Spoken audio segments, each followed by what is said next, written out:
Welcome to Motivation for Success. Hoping you enjoy this video.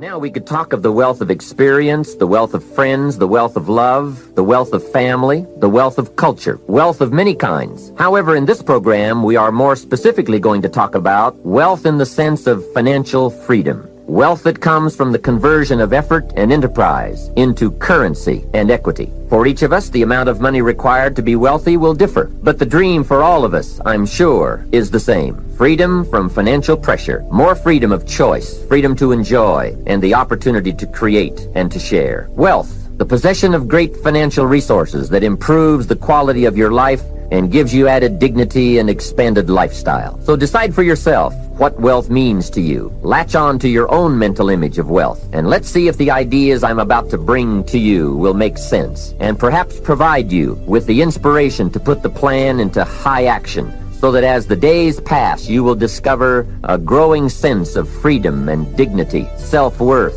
substance, and lifestyle. Knowledge equals execution and speed. I don't run 24-hour days. I don't even think that way. Does that help you? Yes or no? It's a total difference. Next thing you need to do, you need to stop negotiating the price tags in your life. Here's the fact. I'm gonna give you the facts, okay? The fact of the matter is that when I was struggling, I was constantly negotiating whether it was worth it. Is it worth it? I'm away from my family. It's costing me money. I had to come to this seminar. Is it worth it? You're negotiating the price you're paying all the time. Does that sound familiar to you? Yes or no? Or the people around you are negotiating the price you're paying all the time. When I was poor and broke, when I would walk into a store, we all relate to this, I didn't look at what I wanted, I looked at price tags, and I flipped them over. What's it cost? What's it cost? What's it cost? What's it cost? I can get that one. What's it cost? When I looked at a menu, what's it cost? What's it cost? I'll get that. People who come from scarcity and are poor thinkers are constantly negotiating price. Wealthy people, there's a thin veil. They negotiate worth. There's a difference between cost and worth. Is what I'm doing worth it? Is what I'm doing worth it? Not what's it costing me. In fact, the price you will pay for not winning is infinitely greater the rest of your life than the price you will ever pay to win. But you're negotiating it too often. You're vacillating. It takes your energy. It strips your focus. For most people, their will to win is for sale. For most people, with enough failure, enough setbacks, enough adversity, you can buy them. They will relent. They will sell their dream. They'll sell their kids. They'll sell their future. This is the truth. You remember I said this to you because you're going to face this moment. There's going to be a point in time in your life where what you know is not enough. And if you're me, when I arrive at those points, I got to find something higher than me to pull me through. That's me. How many of you would consider I shouldn't ask you that. If you consider yourself a person of faith, you relate to what I'm talking about. You will eventually in your life arrive at a point where all your preparation, all your knowledge will not be enough, and you're going to have to rely on your faith and the decision you've made where you've negotiated the price in advance before it hits. Because for most people, enough of that, they'll relent. Yeah, it just wasn't for me. Yeah, it's just, the industry, the market changed, interest rates went up. We went into that market where just everybody was getting their butt handed to them. I learned all this stuff, just the timing was right. Or, you don't know about where I live. Where we live, this stuff doesn't work. I remember when I was stuck in anger for a long time. When I made a commitment to my adopted mother that I was going to purchase her a home. I'll never forget the experience of working real hard to get the money for the down payment. Someone had told me of a beautiful home in an exclusive area of Miami. Went to see it, took my mother there, and she said, yes, I want it. It was on the water. We went to the closing. My attorney said, Les, have you had a title search? I said, what's a title search? Well, we just take a couple of days to check it out and make sure there are no liens against the property that you might have to pay if you buy this home. The guy who was there selling me the house, he said, listen, he said, the only reason that I'm selling you this house and selling it at a loss is because I admire the fact that you want to purchase this house for your mother. I have another guy who will give me substantially more money, but I like you. And I've got to get back to Philadelphia. Now, if we cannot consummate this deal now, then the deal is off. I said, there are no liens against the property? He says, no, of course not. I looked at my attorney. I said, I believe him. I'll sign. She said, Mr. Brown, I'm not questioning his honesty. She said, but business is business.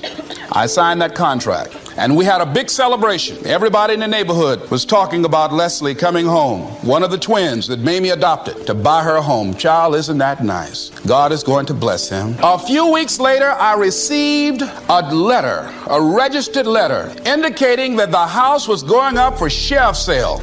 On the courthouse steps, a man had filed a $12,000 lien against the property because the previous owner owed him that money. And if I did not come up with $12,000 in 30 days, he was going to sell the house to the highest bidder. I called this man and said, Mister, my name is Les Brown. I purchased this house. I had nothing to do with your prior bill.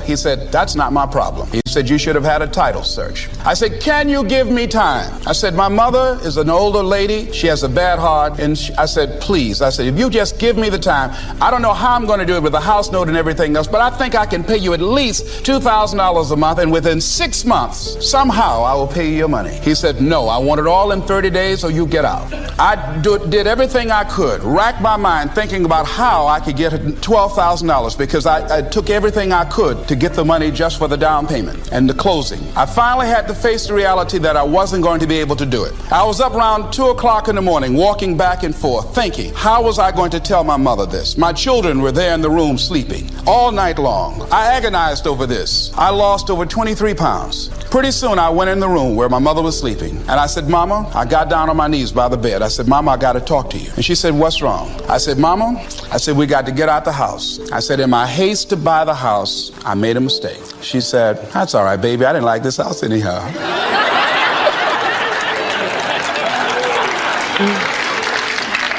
I said, Mama, you told me you loved it. I brought our friends out here to see it. She said, you know I have arthritis in my knees, and I don't like going up the steps, but I knew it made you happy. You loved it so much. I said, Mom, I've lost 23 pounds, agonizing over this. Well, we had to pack up and go back to the old house down the street from Northwestern High School in Liberty City. All those neighbors who came out and saw us leave, those neighbors were there as we were coming back. We went in the house, the roaches were playing cards saying, come on in and take a hand. I was wiped out. I was embarrassed and humiliated. Words cannot encompass the symbolism of what I felt. I remember when I was unloading the furniture and I began to cry. My sister came by.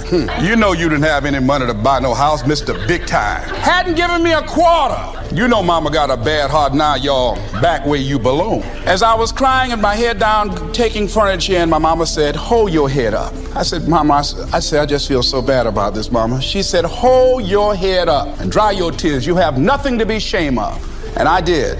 If you have nothing, I live in Fiji a portion of the time. I have a home there and a resort there and kind of 2 families of villages there that I interact with the last 25 years. And when you go to Fiji and you walk down the street or you drive by, people jump up and they yell, Bula, Bula, Bula, which means welcome, be happy, we love you. And you drive by 5 minutes later and they jump up, Bula, Bula, Bula. And you're going like, what drugs are they taking? No one's paying them, but they're so happy. They're in such a different state. They've learned to focus on something else and come up with a different meaning for life.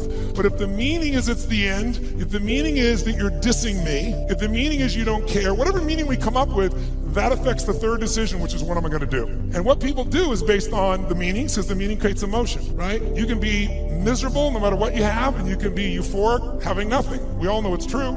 In fact, is it possible to learn to let, for example, all hell could be breaking loose around you, and you could just be sitting in a chair in this centered space, all hell breaking loose, and you could still feel great? Is that possible? Yes or no? Yes or no? Sure, but you and I live in a Western culture. Well, if you sit and bliss out, people come and take your furniture. And Elijah's in the cave. But let me tell you something that's amazing. After preaching about Elijah for gosh, how long I've been preaching? Almost 35 years. I realized something. Nobody saw him under the juniper tree. And nobody saw him in the cave. The last time he was in public was on Mount Carmel. And on Mount Carmel, he was Superman. So everybody thinks he's Superman. Only God knows that he's Clark Kent. Isn't it funny how everybody can think you're better than you are, stronger than you are? Oh, you know, when you're good at what you do, people use you, almost abuse you, which is really a compliment because they can count on you. They don't think that you're human. Oh, Mary's just always nice. Oh, Frida's just always good at her job. Oh, Pastor so-and-so just always, he's just amazing. He's amazing. Our pastor, just amazing. He's amazing. I just went to First Central and oh, it's just amazing. It's amazing. Well, they see you on Mount Carmel. Nobody knows about your juniper trees and your caves. Nobody sees your secret places of frustration but God. And he's up under the juniper tree. And I think, you know, sometimes I think you ought to take a moment and just thank God that he gives you privacy with your pain. A luxury you will not have if you continue to succeed, I might add. Because the benchmark of when you really go mainstream, the hardest thing to have is privacy with your pain. everything. So while you're fighting to be discovered and fighting to be exposed, be careful, because once that light hits you, it don't just show your Mount Carmel. It shines right up under your juniper tree and right into your cave and into your kids' caves. Be careful what you ask for, you might get it. Thanks for watching. Subscribe not to miss the next videos.